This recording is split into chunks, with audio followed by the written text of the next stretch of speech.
They got like 7 of them. That's when it makes a difference. The Giants had the second overall pick after winning and giving up the first overall pick the week before to the Raiders.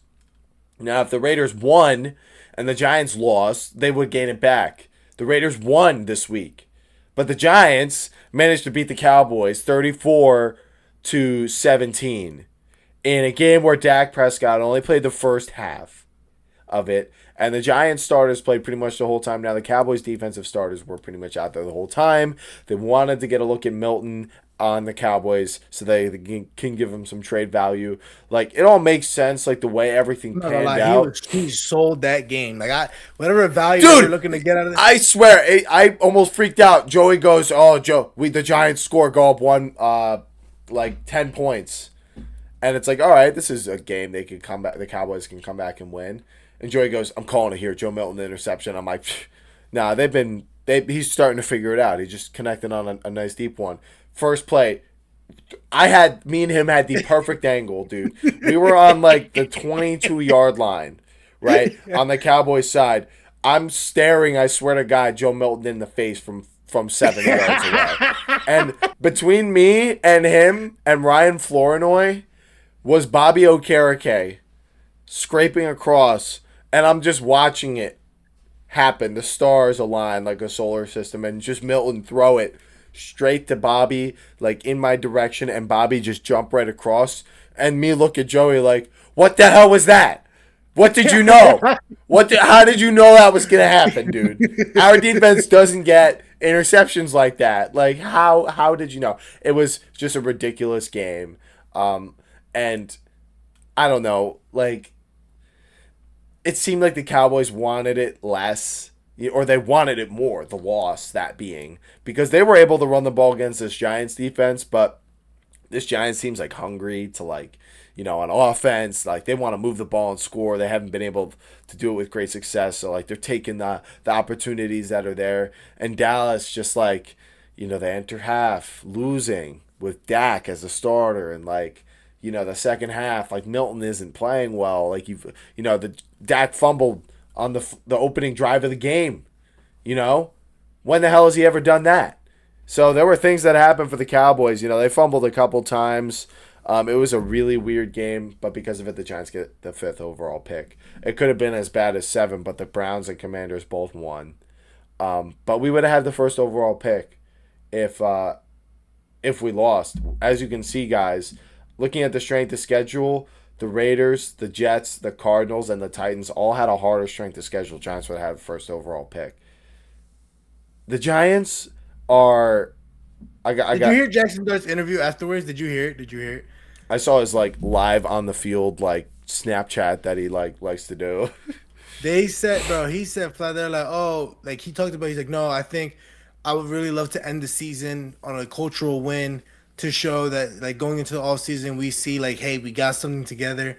And I'm in my mind just like, who cares? Like, I think he's just media trained, I think he knows what's up. I think he just wanted to ball today. He was sick today, by the way. He made the play to Bellinger. He avoided a sack. He had it looked like a nickel blitz or like a free edge rusher coming right after him. He did like the step up, and as he stepped up again, he flicked it, leading Bellinger inside, and he took it up the sideline. And then I went and bought this jersey, because I was like, I've seen enough.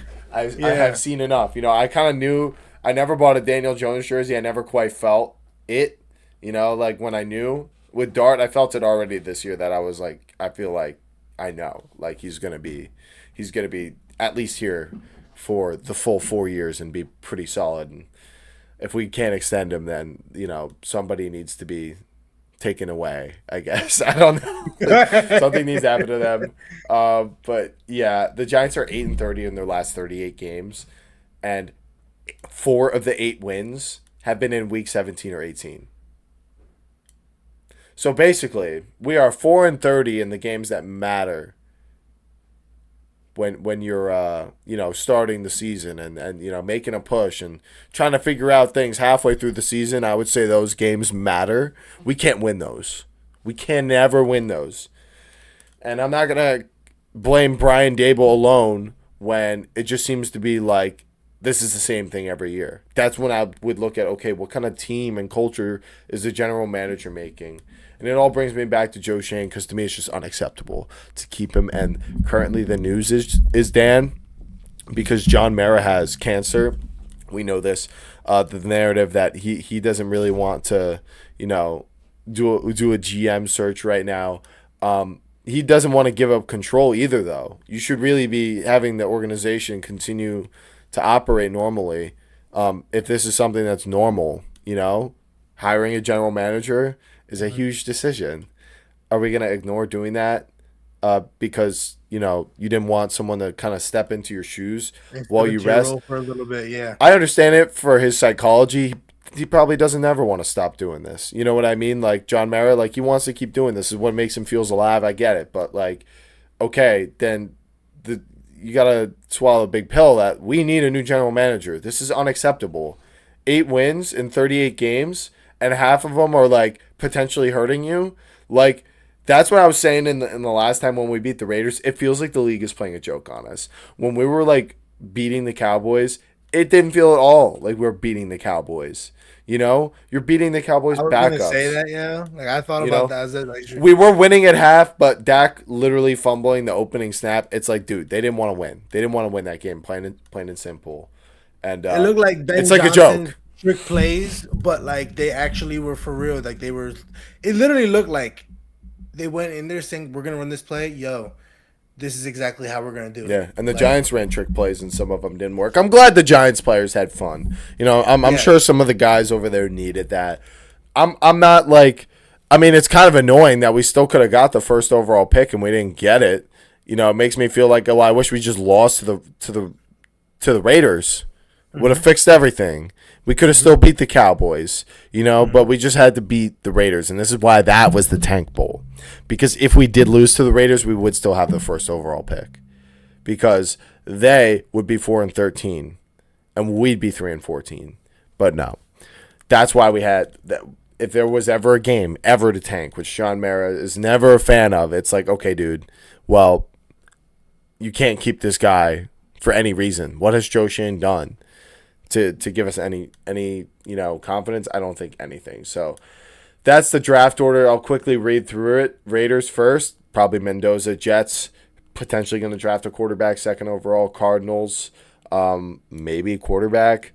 Titans, fourth, offensive line. Giants, offensive line at 5. Browns, 6, offensive line and receiver.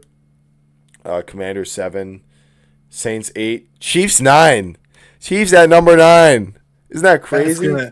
That's gonna be a receiver. Yeah, I promise you. It's gotta be some big body receiver, bro. And whoever they pick, that's my first overall. That's whoever I'm drafting. Yeah, it could be Carnell Tate, depending on if the Giants pass on him or some of the other teams. And then number 10 is the Bengals. Interesting top 10, I would say, this year. Very interesting. I mean, it feels right with the Raiders at number 1. Like they need it. The Jets, they need something. It's just Zach Wilson draft all over again. Cardinals, are they going to get a new quarterback, I guess? Are they going to stick with Jacoby or Kyler? I don't know.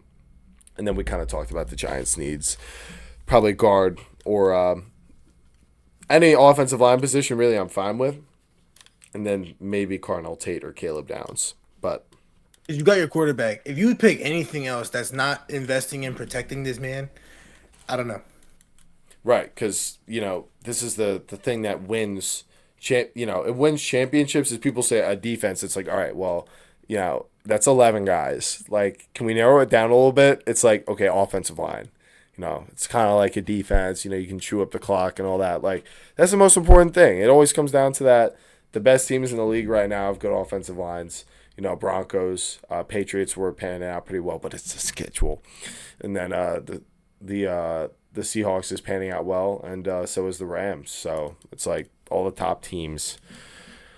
And when it comes to, the bottom teams, they typically need offensive line. So it's just a general good rule of thumb. So that's the draft order. Now, Dan and the